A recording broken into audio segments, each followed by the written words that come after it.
Greetings. Today we begin the story of a man whose name is forever inscribed in the pages of medieval history, a figure both brilliant and contradictory, a warrior and a ruler. We will speak of Godfrey of Bouillon, Duke of Lower Lorraine. His second name, Bouillon, comes from the name of his ancestral castle, the mighty fortress of Bouillon, which stood guard over his lands. The exact date of his birth remains a subject of debate for historians, but it is assumed that he was born around the year 1060. However, the date of his death is known with absolute certainty.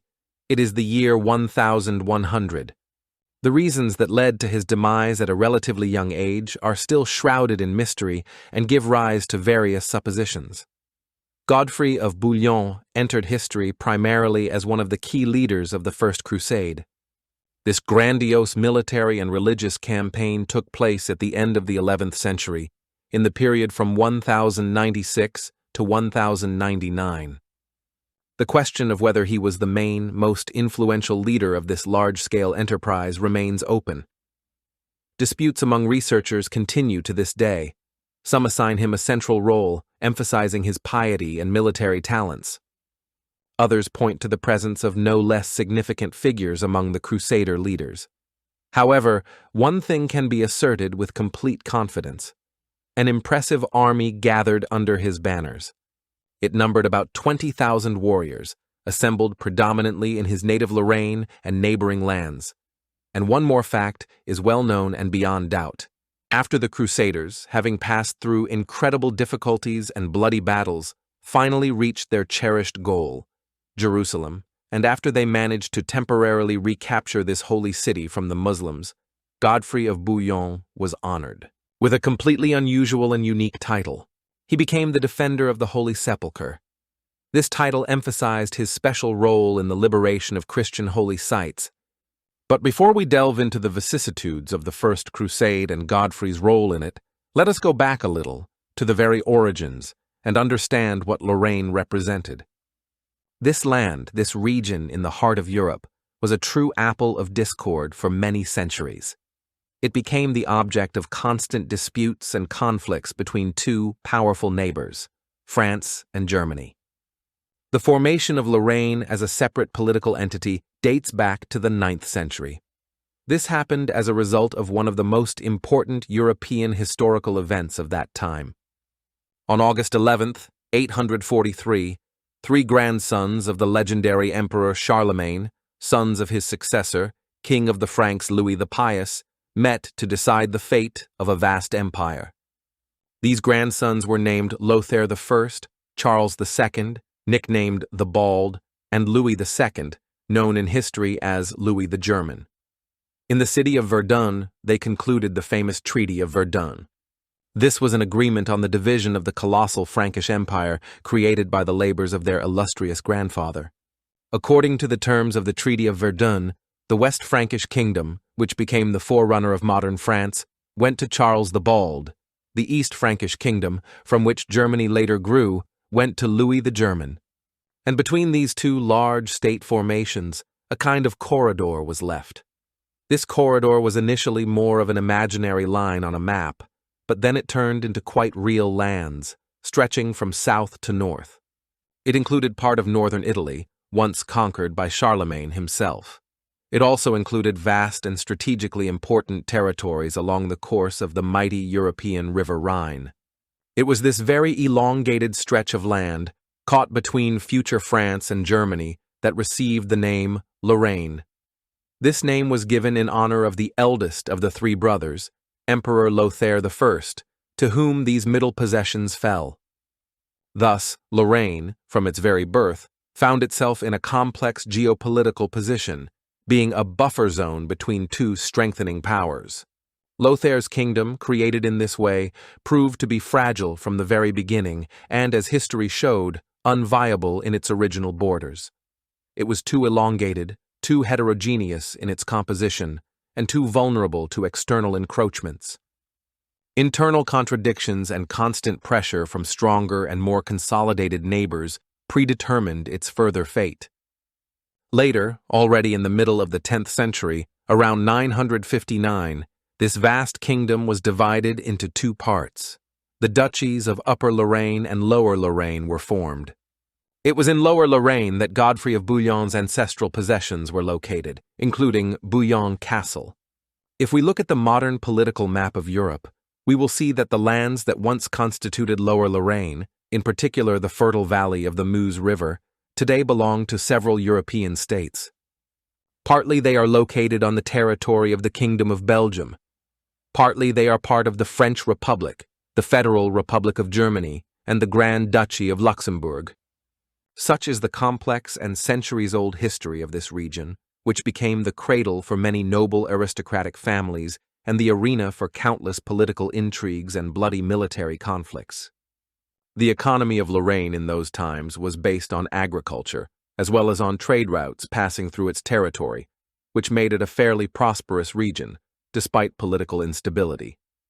Godfrey of Bouillon came from the noble family of the Counts of Boulogne. This family had a long history and laid claim to very high origins.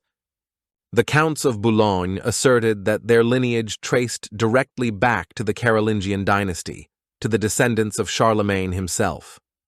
Although such claims were often made by noble families to enhance their prestige, in Godfrey's case, this had some basis.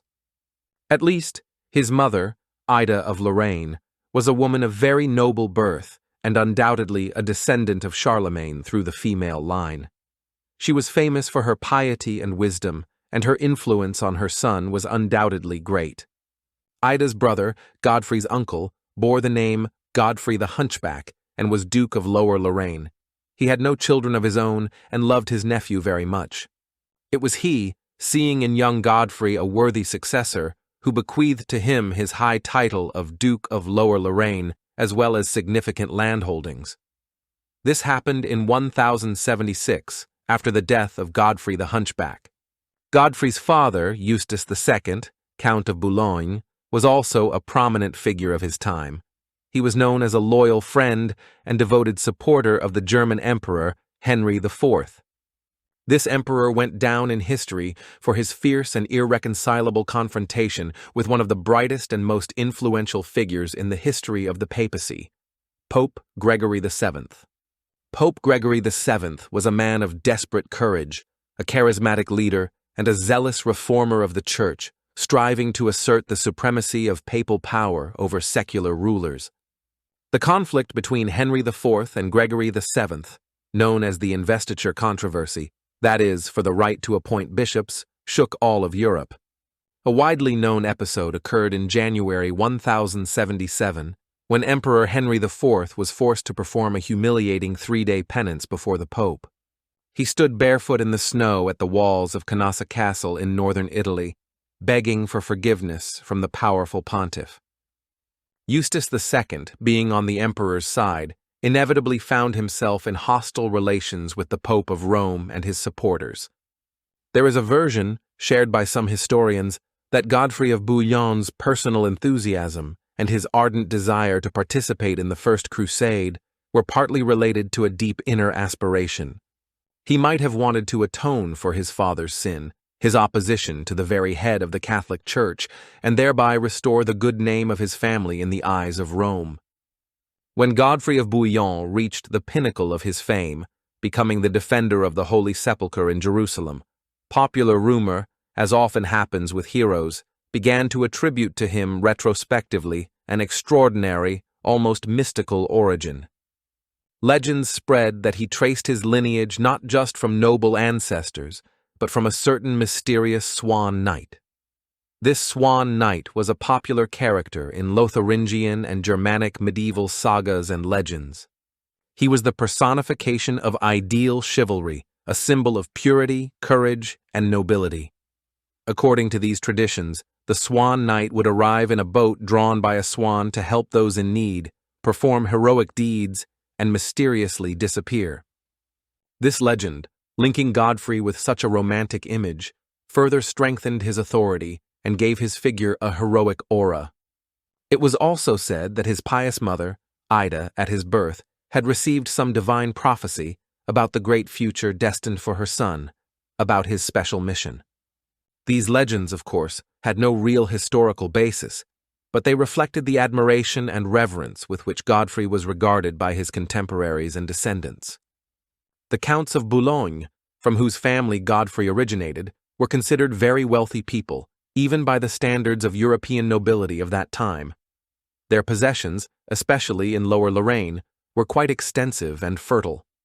Lower Lorraine, in those distant, one might say, patriarchal times, was a region richer and more economically developed than many other areas of Western Europe.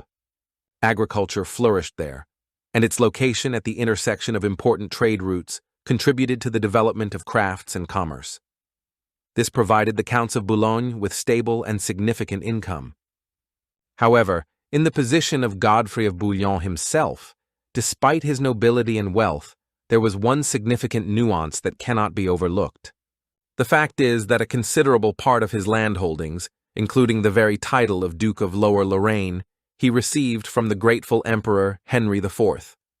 These lands were transferred to him as a so-called benefice. A benefice represented a special form of land tenure that arose and became widespread in Western Europe during the early Middle Ages, starting around the 8th century. The essence of a benefice was that land or another source of income was given by a lord to his vassal, not in full ownership, but for temporary use, on condition that this vassal fulfilled certain obligations. First of all, this was military service. A vassal who received a benefice was obliged, at the first call of his lord, to go on campaign with a certain number of warriors. In addition, he swore an oath of fealty to his lord. The income from lands granted as a benefice, the beneficiary, that is, the one to whom the land was given, received in full and could dispose of it at his own discretion. However, the key point was that he owned this land only for his lifetime. The benefice was not inherited by his children. The hereditary form of land tenure later became the fief or fee, but the system of benefices retained its importance for a long time. Thus, the main part of Godfrey of Bouillon's lands and power had a temporary, lifelong character. This fact leads some researchers, especially those inclined to interpret the Crusades from a purely materialistic point of view, to certain conclusions. They argue that the main driving force for people like Godfrey was not so much religious zeal and the desire to liberate the Holy Sepulchre, as the aspiration to acquire new lands in the East. These lands, conquered by the sword, would already become their full and hereditary property, ensuring the future of their lineage. Probably, a certain amount of truth in such reasoning and pragmatic assessments is still present. It is inherent in people of all times to think about the well-being of their descendants, about the future of their family and lineage, and the desire to secure this future materially has always been a strong motive. By the way, it is worth noting that Godfrey of Bouillon's brothers also took a most active part in the First Crusade and proved themselves very energetic. His older brother Eustace III, who inherited the county of Boulogne, and his younger brother Baldwin, who at that time had no significant personal possessions and was seeking his place in life, both went to the east with Godfrey. Their participation can also be seen in the context of seeking new opportunities and lands. For younger sons in noble families, who had no right to the main inheritance, the Crusades opened up prospects that they did not have at home. The 11th century, during which Godfrey of Bouillon lived and worked, was a time of profound changes and pivotal events in European history. This century marks an important roubage, the transition from the era of the early Middle Ages to the period of the high or mature Middle Ages. And the Crusades, this grandiose and multifaceted phenomenon, perfectly reflect all the complexity and contradictoriness of this transitional era. In them, as in a drop of water, all the main features, trends, aspirations, and conflicts of that time were concentrated. It was a time of strong religiosity, but also of cruel violence, a time of chivalric idealism, but also of pragmatic calculation, a time of the birth of new ideas and the clash of civilizations. Officially, according to historians' calculations, there were 8 major crusades to the east. They took place between 1096 and 1270, This was an entire era, spanning almost 2 centuries. In 1270, during the preparation of the Eighth Crusade, directed against Tunis, King Louis IX of France died. This monarch was known for his deep piety and commitment to the idea of crusades, for which he was later canonized and received the name Louis the Saint. He is quite rightly called the last crusader, in the classical sense of the word. With his death, this large-scale movement, which once inspired tens of thousands of Europeans, gradually dried up and came to naught. What served as the immediate pretext for the beginning of this long and bloody epic of the Crusades? In the 70s of the 11th century, as a result of several successful military campaigns, the Seljuk Turks, warlike nomadic tribes who came from Central Asia and adopted Islam, inflicted a series of crushing defeats on the Byzantine Empire. The weakened Byzantium, once a mighty bastion of Christianity in the East, was losing one territory after another. Among these lost lands was Jerusalem. This city had colossal sacred significance for the entire Christian world. It was inextricably linked with all the key events of the earthly life of Jesus Christ and the descriptions contained in Holy Scripture. It was in Jerusalem, according to Christian traditions, that Golgotha, the hill where Christ was crucified, was supposed to be. It was there that he walked his last way of the cross, carrying a heavy cross with a crown of thorns on his head. And it was in Jerusalem that the main Christian temple, revered by all confessions, was located, the Church of the Holy Sepulchre. This temple was erected on the site where, as Christians believed, the burial and resurrection of Jesus took place. Although, strictly speaking, Christ did not have a tomb in the usual sense. To this day, the temple houses the sacred stone, the edicule, on which, according to tradition, his lifeless body was washed before being buried in a cave carved into the rock, as was customary according to Jewish customs of that time. The entrance to this cave was blocked by a heavy stone. Thus, Jerusalem for a medieval European was not just a city, but a holy of holies. These were the stones on which the feet of Christ himself and his apostles had trod. It was the place where everything began, where the Christian faith was born. The significance of Jerusalem was impossible to overestimate. The Seljuk Turks, having captured the city, established their rule there.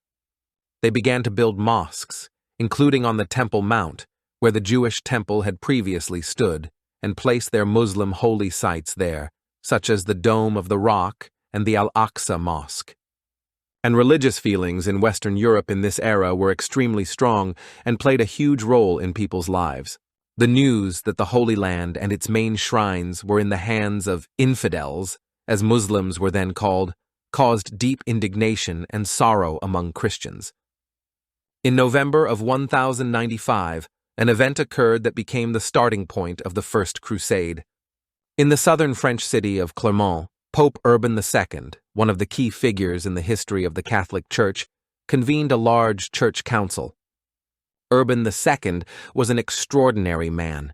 He possessed a strong will, a sharp mind, was far-sighted and, undoubtedly, a cunning politician who perfectly understood the mood of his flock and knew how to manage it. The Council of Clermont lasted several days. After 9 days of intense work, during which important decisions were discussed and adopted concerning church reforms aimed at purifying the church from various abuses and strengthening its authority, an important announcement was made. It was announced that the Pope intended to deliver a special speech, and this speech would take place not within the walls of the cathedral or city church, but outside the city wall, in an open space. This very decision, to speak outdoors, was something unusual and indicated the special importance of the upcoming event. It created an atmosphere of anticipation and excitement. Preparations immediately began in the city. A special wooden platform was hastily constructed, from which the Pope was to address the people. The sound of axes, the screech of saws, the bustle of builders, all this mixed with the general hum and excitement of the townspeople and numerous guests of the council, who anticipated something significant. Finally, this historic day arrived, November 26th, or according to some sources, 27th, 1095. Pope Urban II, dressed in lavish papal robes with a tiara, a symbol of his supreme spiritual authority, on his head, at the head of a solemn procession of high clergy, emerged from the city gates of Clermont onto a vast field. There, a huge multi-thousand crowd of people already awaited him. Knights, commoners, clergy, men and women. The excitement of the assembled reached a very high level. All eyes were fixed on the Pope. Everyone awaited his words. Several descriptions of this famous speech by Pope Urban II in Clermont have come down to us. Although they differ in details, the general essence is conveyed quite accurately. One of the most reliable and detailed testimonies was left to us by a chronicler named Robert of Rheims, a monk who, apparently, was personally present at this event and heard the Pope's speech with his own ears. The Pope spoke before a huge, boundless crowd. Given the absence of any sound-amplifying devices in that era, he used a special manner of delivering his speech. After each significant phrase, he made a long pause. This was done so that those who were closer to the platform and heard him well could retell what was said to those who stood further away. And they, in turn, transmitted what they heard to the next rows. Thus, each fragment of his speech was repeated many times, echoing through the crowd and reaching its farthest corners. It was thanks to this method of dissemination, as well as the strong emotional impact, that the Pope's speech was deeply ingrained in the memory of those present, and its content became widely known throughout Europe. First, Pope Urban II, in vivid and tragic colors, described the sufferings experienced by Christians in the East under the rule of the Seljuk Turks.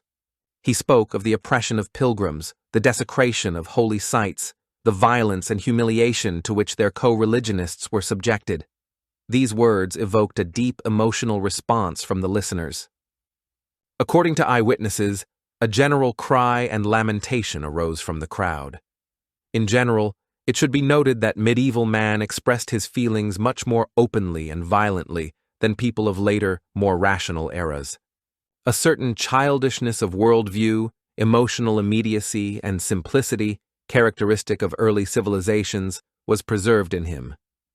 People were not ashamed to cry, shout, express their anger or delight publicly. Then, addressing the weeping and agitated crowd, Urban II uttered words that became a call to action. He said something like the following, addressing primarily the French knights, who constituted a significant part of his audience. The land you inhabit, and this was predominantly the south of France, is squeezed on all sides by the sea and high mountains. Therefore, it has become too small for your multitude. It is not very rich in wealth and barely feeds those who diligently cultivate it. Hence it happens that you bite and reproach each other, like vicious dogs, wage internecine wars, inflict severe wounds on each other, and kill. Let your internal hatred now cease. Let former enmity fall silent, let destructive wars subside, and let all feuds doze off. Arise, sons of God. Go to the holy sepulchre, which is in the power of the wicked. And the Holy Church will not abandon your loved ones, your families, and your property to its care and protection while you are on campaign. Free this holy land from the hands of the pagans and subject it to yourselves, for this land, as Scripture says, flows with milk and honey. Pope Urban II was not only a spiritual leader, but also an experienced politician, and he understood perfectly well that religious appeals alone might not be enough. Therefore, he did not forget to mention the material side of the matter, the benefits that the participants in the campaign could receive. And so, in his highly spiritual, pathetic speech, suddenly sounded such quite practical and tempting promises. That land, the Holy Land, truly flows with milk and honey, as it is said in the Bible. Jerusalem is the navel of the earth, the center of the world, a most fertile land. It is like a second paradise. This city, this land asks you. It awaits its liberation from the hands of the infidels. Whoever here at home is sorrowful and poor, there in the east will be joyful and rich. Whoever here labors for a meager reward, there will receive an eternal reward and fertile lands. These words were calculated for very different strata of the population, both for landless knights and for impoverished peasants, and for those who simply sought a better lot. The response to the Pope's speech was an enthusiastic cry from the crowd, "God wills it! God wills it!" This cry, Deus vult, in Latin, became the battle cry of the Crusaders. Pope Urban II's words at Clermont came at a very opportune time. They fell on extremely prepared soil. The end of the 11th century was a time of severe trials for Western Europe. The era of the Great Migration of Peoples, which lasted several centuries and brought much destruction and instability, although it had ended, its consequences were still felt. Immediately before the First Crusade, many regions of Western Europe, especially France, were hit by a period that went down in history as the 7 lean years. This was a prolonged period of crop failures caused by unfavorable weather conditions. Droughts, floods, early frosts. Crop failures inevitably led to terrible famine. Bread prices skyrocketed, people ate roots, grass, tree bark, and famine, as its inevitable companion, was followed by mass epidemics, plague, typhus, dysentery. Diseases decimated the population. Entire villages and even small towns died out. Despair and hopelessness gripped broad strata of the population. In such an atmosphere, the Pope's calls to embark on a distant campaign to the east, which promised not only spiritual salvation but also relief from earthly hardships and possibly the acquisition of wealth, found a most lively response. People were ready to flee from their troubles, from hunger, disease, and poverty, anywhere, to the place pointed out to them by the supreme pastor of the Catholic Church, to the Holy Land. Pope Urban II, in his speech, called for the crusade to begin on August 15th of the following year, 1096. This date was not chosen sluchino.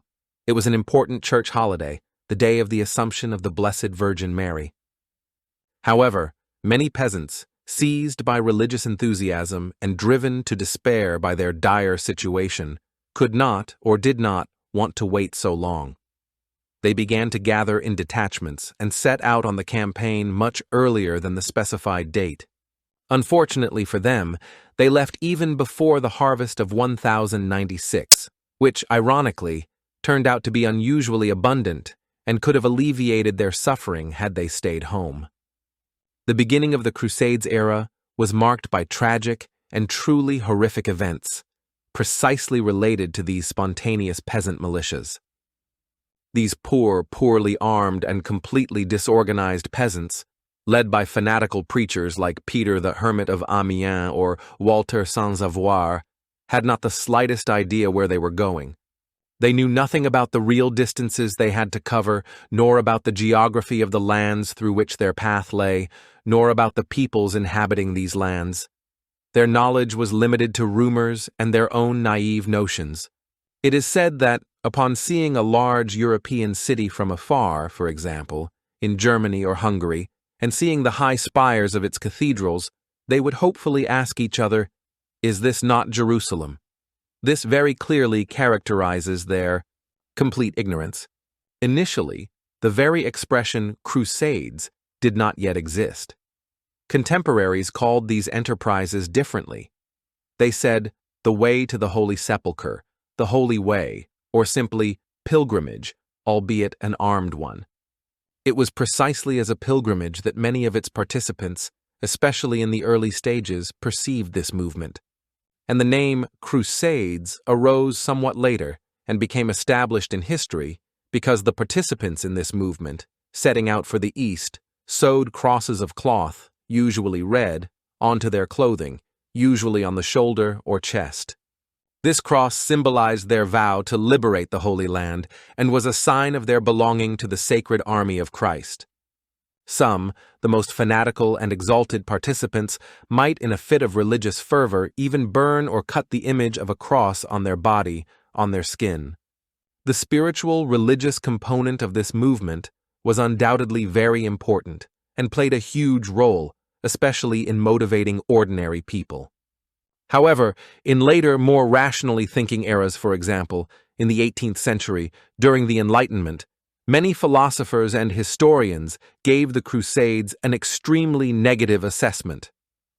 They called them a strange and sad monument to human folly, bloody madness, engendered by religious fanaticism and superstitions. And undoubtedly, a certain element of madness, of irrational impulse, was necessary for thousands of people, abandoning their homes, families, and habitual lives to set out headlong into completely unknown lands, not really understanding where they were going and what awaited them. Extreme skeptics, especially from the second half of the 19th century and in the 20th century, generally began to declare that the religious idea was merely a cover, and the main goal of the Crusaders was banality robbery. They simply robbed everyone along the way, they asserted, and it cannot be denied that they robbed. And how they robbed. Hungry, poorly organized crowds, especially peasant militias, indeed often obtained their sustenance by force, devastating the areas through which they passed. Did they commit all sorts of atrocities? Undoubtedly, they did. Acts of violence, murders, pogroms, including Jewish communities in European cities, took place. Where then was their vaunted religiosity, their piety? Well, in the medieval mind, cruelty shown towards infidels, that is, Muslims, or towards those considered enemies of Christ, such as Jews, often seemed to a Uchasnicum et Odvigenia not only permissible, but also quite justifiable, even God-pleasing. It was a manifestation of holy wrath. This fearsome, unorganized peasant host, numbering, according to various estimates, many tens of thousands of people, moved eastward in several waves. Along the way, they passed through Germany, Hungary, and the Balkans. In many places, especially in Hungary and Bulgaria, their advance was accompanied by looting, violence, and clashes with the local population, who were unwilling to feed these huge, hungry crowds. Finally, considerably thinned out but still numerous, the remnants of these peasant militias reached Constantinople, the capital of the Byzantine Empire. They appeared before the Byzantine Emperor Alexios I Komnenos and began to insistently demand, "Transport us immediately to Asia, to Jerusalem. We have come to protect the Christian holy sites. We will save them. We will free these lands from the infidels." Emperor Alexios, an experienced and sophisticated ruler, was, to put it mildly, shocked to see what kind of army this was. These were ragged, hungry, poorly armed, and completely undisciplined crowds. He understood perfectly well that they were incapable of resisting the regular armies of the Seljuk Turks, and could only bring disaster upon themselves and his empire. Therefore, he hastened to get rid of these uninvited pilgrims as quickly as possible, and transported them across the Bosphorus Strait to Asia Minor. There, on the Asian shore, the fate of these peasant detachments proved tragic. Tens of thousands of people, without ever reaching Jerusalem, lacking proper armament, combat experience, and organization, naively believing that the walls of enemy cities would fall of their own accord as soon as true Christians appeared before them, were almost completely exterminated or captured into slavery by the well-organized and battle-hardened troops of the Seljuk Turks. This happened in the autumn of 1096, not far from the city of Nicaea. Thus, ingloriously and tragically ended this first spontaneous stage of the Crusades. And what about the knights? The feudal elite of Europe, professional warriors who were supposed to form the core of the crusading army, also experienced great difficulties during this period, though of a different kind than the peasants. In Western Europe by the 11th century, the principle of primogeniture in the inheritance of landed property had finally been established and become widespread. According to this principle, all real estate, primarily land and castles, in a noble knightly family was inherited from the father only by the eldest son. This was done to preserve the integrity of ancestral estates and not to divide them among numerous heirs. As a result of this system, younger and middle sons in knightly families found themselves in a very difficult position. They received a good military upbringing, knew how to wield weapons, but had no land or fortune of their own, and therefore no means of subsistence corresponding to their status. They became a real scourge of Europe. What did they turn into?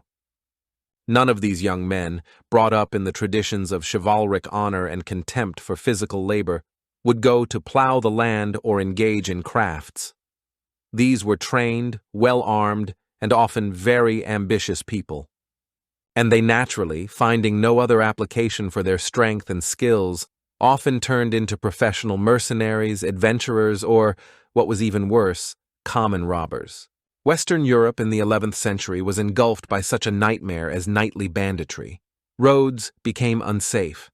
Numerous nightly gangs, consisting of landless or impoverished feudal lords and their servants, attacked merchants, plundered monasteries, and captured people for ransom.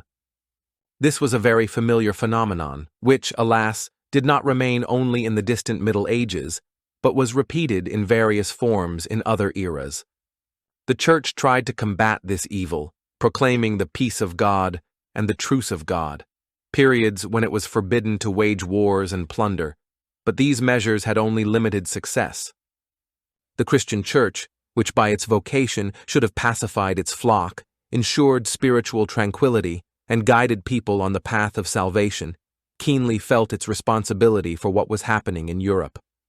It saw this violence, these internecine wars, this nightly banditry, and understood that something had to be done about it. And pacifying this boisterous and warlike European nobility was not so easy. Moreover, the situation in the Christian world itself was not simple. In 1054, just a few decades before the start of the Crusades, a tragic event occurred: the Great Schism. The Christian Church finally split into two large branches. The Western, centered in Rome, headed by the Pope, which later became known as Catholic, and the Eastern, centered in Constantinople, headed by the Patriarch of Constantinople, which became Orthodox. At that moment, no one probably thought that this division would be so deep and lasting. Many were convinced that these were only temporary dogmatic and ritual differences, which would be overcome over time, and the unity of the Christian world would be restored. At the same time, each of the branches of Christianity, both Rome and Constantinople, secretly hoped that it would be able to unite all Christians under its leadership, that future unification would occur under its wing and on its terms.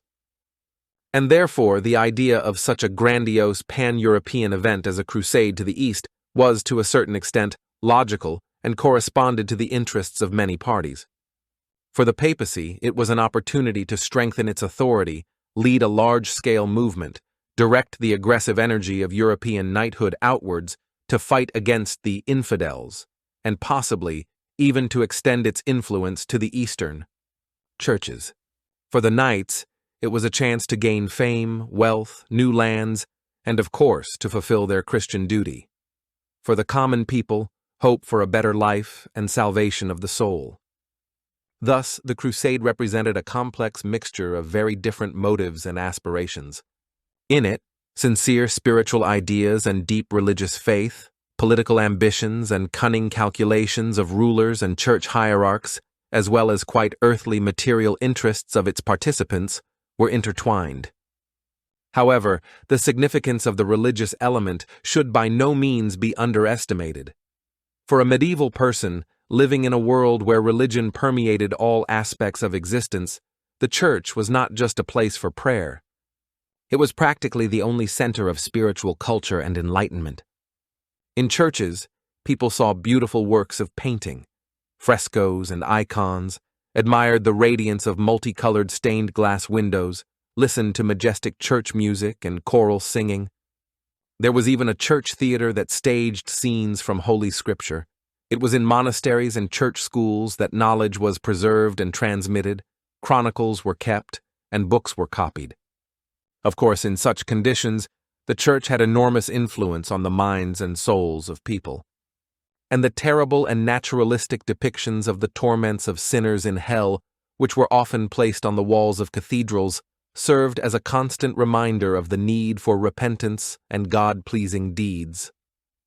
Godfrey of Bouillon, our main hero, set out on the First Crusade when he was about 36 years old. This age, by medieval standards, could no longer be called young. The average life expectancy then was significantly shorter than now, and a person of 36 was considered quite mature, and sometimes even elderly. Therefore, it is rather strange that many medieval chroniclers, describing Godfrey, often call him a young or youthful duke. Apparently, he made such an impression due to some of his personal qualities.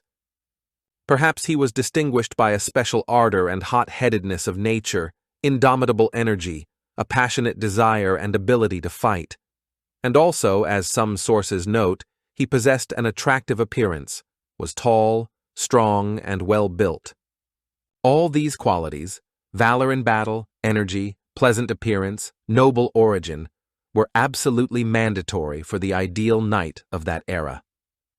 And of course, a huge role was played by the fact that he was able to gather, equip, and lead an impressive detachment, numbering, according to various estimates, from 10 to 20,000 men. This was one of the largest military formations that took part in the First Crusade. In this detachment of Godfrey of Bouillon, heavily armed mounted knights, who constituted the striking force of the medieval army, were about 1/3. The rest, the larger part of the army, consisted of infantry, spearmen, archers, crossbowmen, as well as baggage servants, artisans, and clergy. But even to equip the knightly part of the army required huge sums of money. A single knight's war horse cost an incredibly large amount. Its price could equal the cost of an entire village. These were not ordinary horses, but specially bred large and strong animals, trained not to fear the noise of battle, to charge directly at the enemy, and sometimes even to bite and kick the opponent. A knight in full battle armor, clad in armor from head to toe, with a heavy spear and sword, was indeed like a tank of the Middle Ages, as he is sometimes called. He charged at the enemy at the head of his detachment, holding a long and heavy spear couched. His main tactical task was to knock the enemy off his horse with a spear thrust at full gallop. After that, the fallen enemy could be finished off on the ground with a sword, axe, or other weapon. The preparation and maintenance of such a knightly army was a very complex, long, and extremely expensive undertaking. It required not only weapons and armor, but also horses, servants, and provisions. Godfrey of Bouillon proved himself to be a very energetic and resourceful organizer. He was one of the first among major European feudal lords to respond to Pope Urban II's call and began preparing for the campaign. And he was almost the only one of the leaders who managed to fully prepare his army and set out on the campaign exactly on the date set by the Pope, that is, by mid-August of 1096. To raise the necessary funds for equipping such a large detachment, Godfrey had to make significant sacrifices. He sold, and quite quickly, and therefore probably not very profitably, his ancestral castle of Bouillon. In addition, he mortgaged or sold other landholdings and property. All this testifies to his determination and deep commitment to the idea of the Crusade. Godfrey of Bouillon led his 20,000-strong Lotharingian army eastward by land. This route generally coincided with the one previously taken by the infamous peasant militias. The path lay through the territory of the Kingdom of Hungary, then through Bulgaria, Thrace, and further, into the Byzantine Empire to its capital, the great city of Constantinople. Unlike the peasant crowds, Godfrey's army was well organized and disciplined, so its passage through European countries was relatively peaceful, without major excesses, although certain frictions with the local population, of course, arose, especially concerning food supplies. Having appeared with his army on the shores of the Bosphorus Strait, at the walls of Constantinople, in December of 1096, Godfrey of Bouillon immediately entered into contact with the Byzantine Emperor Alexios I Komnenos. He requested assistance from the emperor in transporting his army across the strait to Asia Minor, as well as providing his warriors with food and fodder. Emperor Alexios probably experienced very complex and contradictory feelings, seeing another, this time knightly, army from the west at the gates of his capital. On the one hand, He himself had asked for help from the west against the Seljuk Turks. On the other hand, he feared these independent and poorly controlled Western feudal lords. What if the same thing happened to them as to the preceding peasant host? What if they began to plunder his own lands or try to capture Constantinople? However, the knights, at least initially, behaved differently from the peasants, more restrained and organized. Emperor Alexios immediately responded to the request to provide them with provisions, but at the same time, he entered into long and complex negotiations with Godfrey of Bouillon. The main demand of the Byzantine emperor was that Godfrey, like other crusader leaders, should take an oath of vassalage to him. For a medieval knight, such an oath was a very serious obligation. Alexios demanded that Godfrey swear that all lands conquered by the Crusaders in the east, that had previously belonged to the Byzantine Empire, he would accept as a vassal of the Byzantine emperor and govern them in his name. Godfrey of Bouillon initially categorically refused to take such an oath of vassalage. He declared that he served only one god and did not intend to become a vassal of any earthly ruler in this sacred cause. His position was firm, and negotiations reached a stalemate. However, Emperor Alexios was an experienced and cunning diplomat. He decided to wear Godfrey and his army down by attrition. The Byzantine emperor stopped supplying the Crusader army with food and fodder, and most importantly, refused to transport it across the Bosphorus Strait to Asia Minor. Godfrey's army found itself trapped on the European shore in the vicinity of Constantinople. Soon, discontent and grumbling began to grow among the Crusaders. There was a real threat of famine, disease, and even open mutiny. In these difficult conditions, Godfrey of Bouillon had to yield to the emperor's pressure. He, like most other major leaders of the First Crusade who arrived in Constantinople later, was ultimately forced to take an oath of vassalage to Alexios Komnenos, albeit with some reservations. It should be emphasized that Godfrey of Bouillon did not lead his men to the east alone. He was one of several influential and noble leaders, each of whom had his own ambitions and his own detachments. Other prominent and significant figures in the First Crusade included at least 2 or 3 other men, not counting other smaller feudal lords. The first of these to be mentioned is Count Raymond IV of Toulouse, also known as Raymond of Saint-Gilles. He was one of the most powerful and wealthy feudal lords of southern France. He was already over 60 years old, which in those times was considered a very advanced age, although he remained very vigorous and energetic. Count Raymond was very noble, his possessions were extensive, and his fortune enormous. At the same time, he had a reputation for being extremely greedy and calculating. He did not spend his funds as generously on equipping his army as Godfrey did. However, Raymond of Toulouse had valuable military experience, including experience fighting Muslims in Spain, participating in the Reconquista. Being a greedy man with a difficult, quarrelsome nature, he eventually managed to fall out with almost all his comrades in the crusade. Therefore, despite his wealth, nobility, and military experience, few of the other leaders were inclined to recognize his absolute leadership. The second, and perhaps most noticeable and colorful figure among the leaders of the First Crusade, was Bohemond of Taranto. He was from the city of Taranto, located in southern Italy, and was the prince of this small but strategically important Norman principality. Bohemond was about 40 years old at the start of the crusade. He was the son of the famous Norman conqueror Robert Guiscard, nicknamed the Cunning. Robert Guiscard was one of those enterprising and warlike Norman adventurers who in the 11th century conquered southern Italy and Sicily from the Byzantines and Arabs and created there a strong and independent Norman kingdom. Bohemond inherited from his father military talent, ambition, cunning, and indomitable energy.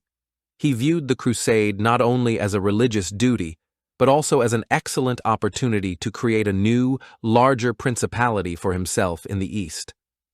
Bohemond of Taranto led a detachment of battle-hardened Norman knights, considered some of the best warriors in Europe.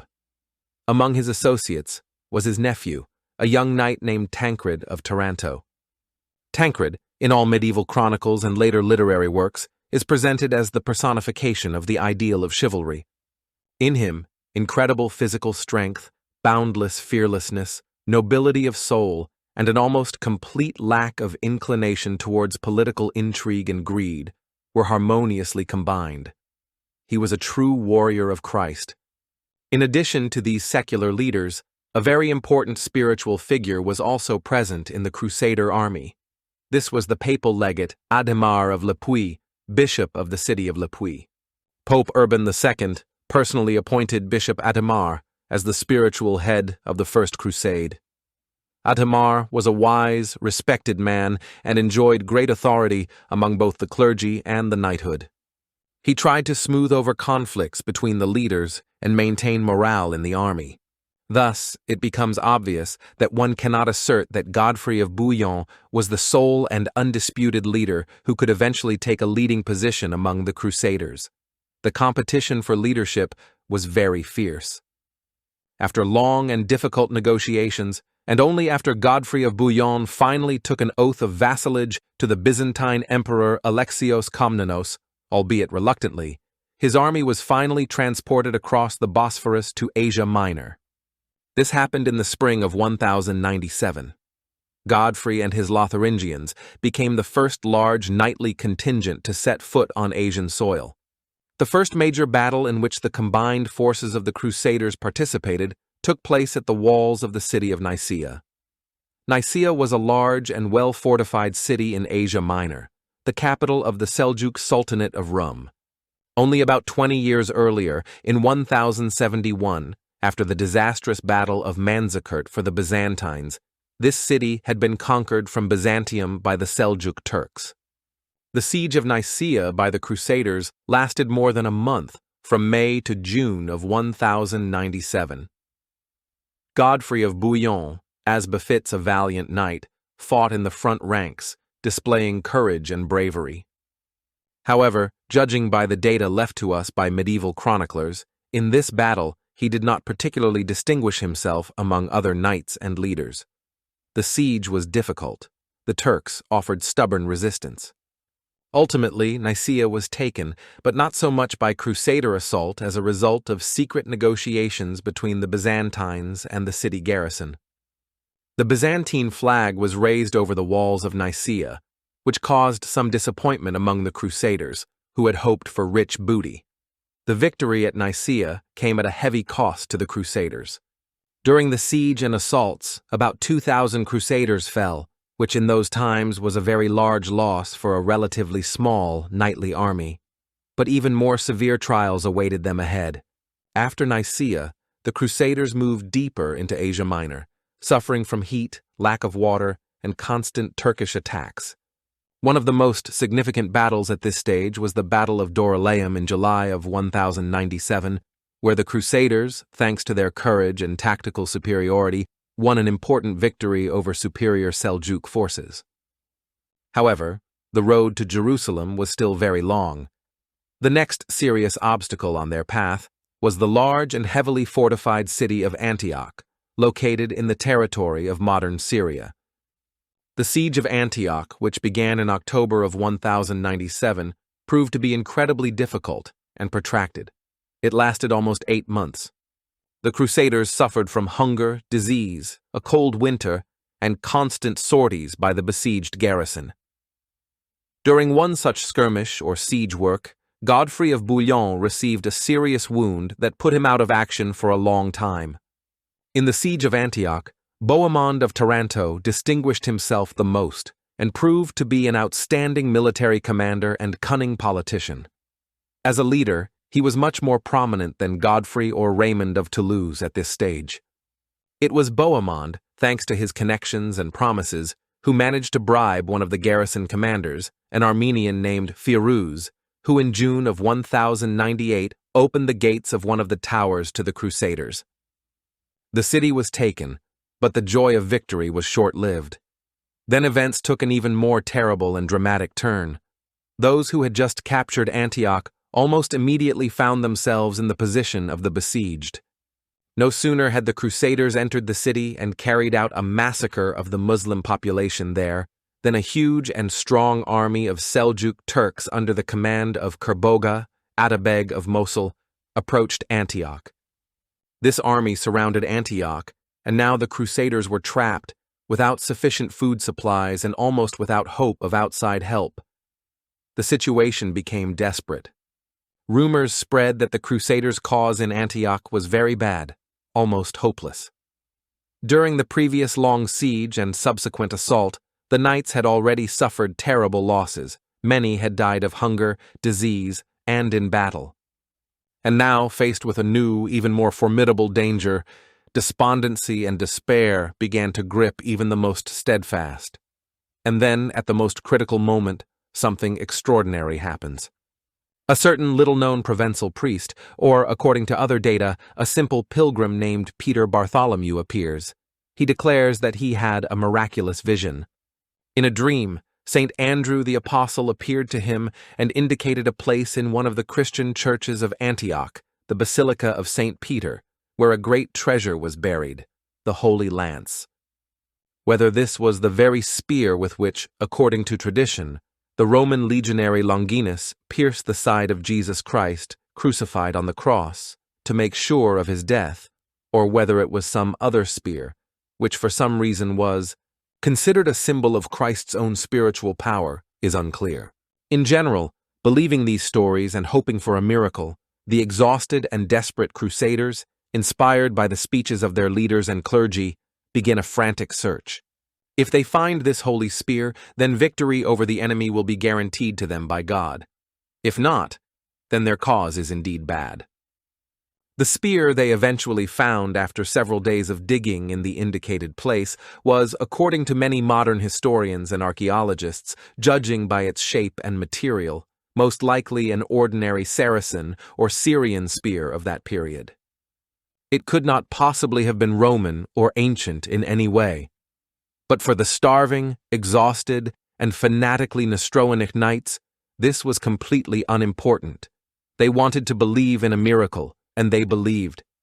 They probably did not even suspect that the priest Peter Bartholomew, who had a vision, might have been sent or at least actively supported by the cunning Count Raymond of Toulouse. Raymond felt that Bohemond of Taranto was clearly ahead of him in the struggle for influence and power, especially after the successful capture of Antioch. For even then, the question of who would rule Antioch after a hypothetical final victory over Kerboga was acute. The discovery of the Holy Lance in territory controlled by Raymond's men could have raised his authority. Be that as it may, having found this spear, which they immediately declared a holy relic, the Crusaders were incredibly inspired. Their fighting spirit revived. Despite hunger and fatigue, they made a daring sortie from besieged Antioch, and on June 28, 1098, gave general battle to Kerboga's army. And lo and behold, they achieved a complete and crushing victory. Kerboga's army was defeated and put to flight. This victory seemed to contemporaries a real divine intervention. However, even despite this miracle, no one managed to surpass Bohemond of Taranto in his claims to Antioch. It was he, thanks to his energy, cunning, and military talent, who became the first ruler of the newly formed Christian Principality of Antioch. This caused new frictions and disputes among the leaders, as Raymond of Toulouse also laid claim to this city.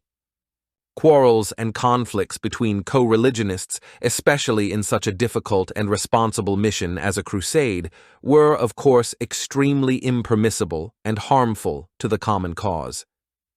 They undoubtedly occurred, and quite often, especially on the grounds of rivalry for power, booty, or due to the personal ambitions of the leaders.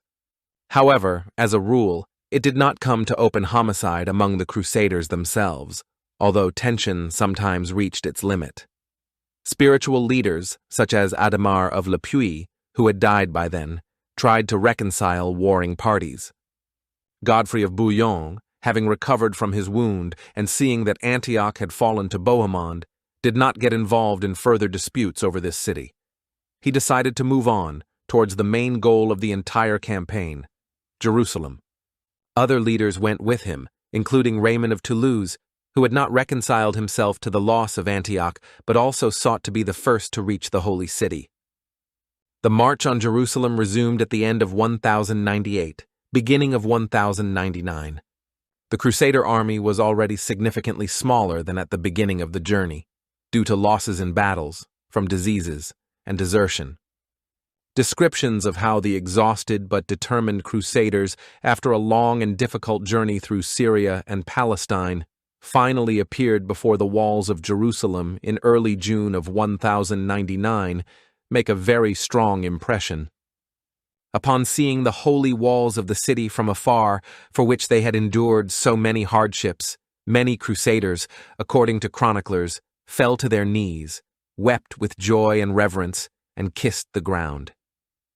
They organized a solemn procession around the walls of Jerusalem, barefoot, singing psalms and prayers, hoping that the city walls would fall of their own accord from the strength of their faith, like the walls of biblical Jericho. However, the walls of Jerusalem, strong and well defended, did not fall. The city garrison, consisting mainly of Egyptian troops of the Fatimid Caliphate, which had recently reconquered Jerusalem from the Seljuks, was ready for defense.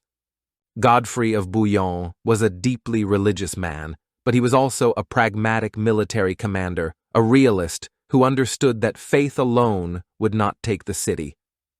A difficult assault lay ahead. It was on his initiative, by his order, and probably largely at his personal expense, that a large mobile wooden siege tower was made. This tower was designed to cover the assaulting warriors from arrows and stones from the walls and allow them to get close to the fortifications. It was not literally an exact reproduction of Roman siege engines, such as a battering ram or catapult, but something similar in principle of operation, a tall, multi-tiered structure on wheels, covered with hides for protection from fire. It was precisely such an ingenious device, built by Genoese craftsmen who had arrived by sea with supplies, that allowed Godfrey's detachment to get close to the city wall in the section where he led the assault. This was the northeastern section of the Jerusalem wall. In this decisive moment, Godfrey of Bouillon truly distinguished himself from all other leaders by his energy, determination, and personal bravery. And he was literally the first, or at least among the very first Crusader knights, to break onto the walls of Jerusalem, leading his warriors behind him. The decisive assault on Jerusalem took place on July 15th, 1099. As many contemporaries and later chroniclers noted, it happened on a Friday, around 3 o'clock in the afternoon, that is, according to their conviction, on the very day of the week and at the very hour when, according to the Gospels, Jesus Christ, the Savior, died on the cross. Thus, even in the very moment of taking the Holy City, contemporaries saw deep religious symbolism and divine providence. There, in the East, in that era, practically no significant event occurred without seeking such a religious underpinning and omens. The capture of Jerusalem was followed by 2 days of absolute and unrestrained extermination of its inhabitants.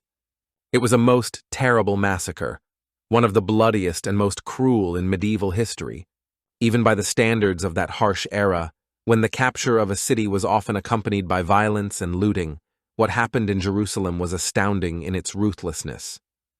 The Crusaders, intoxicated by their long-awaited victory, exhausted by the hardships of the campaign, and inflamed by religious fanaticism, killed everyone padrad: Muslims, Jews, men, women, children, the elderly. The killing of those whom they considered infidels and enemies of Christ was regarded by them as a good and God-pleasing deed. The city streets were flooded with blood. Corpses lay in heaps. Very few of Jerusalem's inhabitants were captured and sold into slavery. Most were simply slaughtered. And yet, just a few days earlier, upon approaching the walls of Jerusalem, these same Crusaders had all wept with emotion and reverence at the sight of the Holy City. There are many paintings, created by artists of the 18th and 19th centuries, which very touchingly and pathetically depict how these stern warriors, upon first seeing the holy walls, fall to their knees, stretch out their hands to heaven, their faces filled with lofty religious feelings. And these same people, seized by righteous anger and a thirst for revenge, just a few days later, for 2 consecutive days, flood this great and long-suffering city with streams of blood. Such were the terrible contradictions of the medieval consciousness. There is a legend, probably created later to whitewash the hero's image, that Godfrey of Bouillon himself allegedly did not personally participate in this terrible massacre. It was said that, having laid down his arms after the city's capture, he immediately went barefoot and in simple clothes to the Church of the Holy Sepulchre to offer prayers of thanksgiving. Perhaps this is so, or perhaps it is just a pious tradition, but it was precisely in this way, pious, merciful, and not stained with excessive blood, that the true defender of the Holy Sepulchre should have been depicted in the eyes of posterity. After Jerusalem was taken and passions had subsided somewhat, an urgent question arose before the Crusader leaders. Who would rule this city and the newly formed Christian state in the Holy Land? Long disputes and conferences began. Churchmen, representatives of the Papal See, wanted the supreme ruler of Jerusalem to be the head of the Church, that is, the Pope himself, as God's vicar on earth, and the city to be governed by a patriarch appointed by him. Ordinary knights and common soldiers were not particularly fond of overly powerful secular rulers, especially from among their own leaders, with whom many had their own scores to settle. They feared tyranny and abuse. In these complex struggles of minds and ambitions, after long discussions of various candidates, the figure of Godfrey of Bouillon firmly emerged in first place by a considerable margin. Raymond of Toulouse, the richest and noblest of the leaders, also laid claim to this post, but his greed, quarrelsome nature, and advanced age played against him. Bohemond of Taranto had already received his principality in Antioch. To elect the ruler of Jerusalem, a special college of electors was created, consisting of 10 of the most respected and authoritative men, knights and clergy. This peculiar council of the respected, as medieval sources touchingly emphasize, conducted a most thorough investigation. They questioned many people who knew Godfrey, including, as they say, even his domestic servants and squires, to find out what he was like in daily life, what his morals were, his piety, his justice.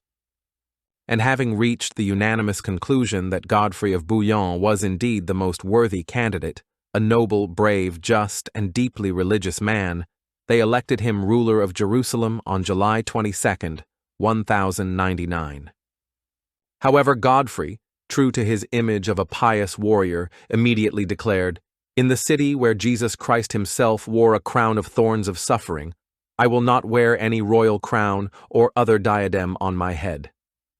And he accepted not the title of king or czar as was offered to him, but a much more modest, yet more symbolic title, Advocatus Sancti Sepulchri, which means defender or protector of the Holy Sepulchre.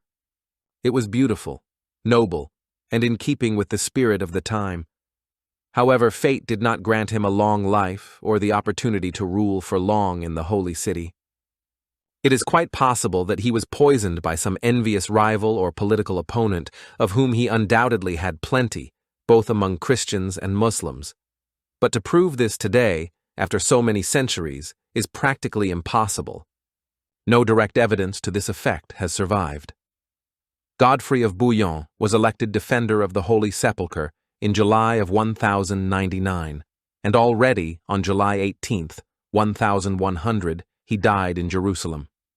Thus, he remained in his high and honorable status as ruler of the Holy City for only 1 year. During this short period, however, he managed to do a great deal to strengthen the new Christian state. In particular, he won an important victory over the Egyptian Fatimid army at the Battle of Ascalon in August of 1099, which for a time ensured the security of the Kingdom of Jerusalem from the south. Before his death, Godfrey of Bouillon managed to arrange for his successor.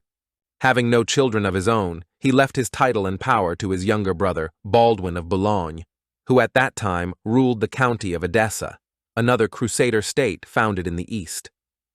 Baldwin, unlike his pious brother, did not refuse the royal crown.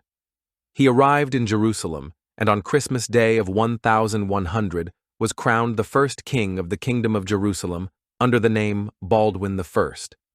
This kingdom, founded by the Crusaders, existed in the Middle East, albeit with varying success and changing borders, for a fairly long time by historical standards, formally until 1291, when its last capital, the city of Acre, fell, and Godfrey of Bouillon himself, the first defender of the Holy Sepulchre, was buried with great honors in the most sacred place in Jerusalem, in the Church of the Holy Sepulchre, at the entrance to the Chapel of the Tomb next to Golgotha.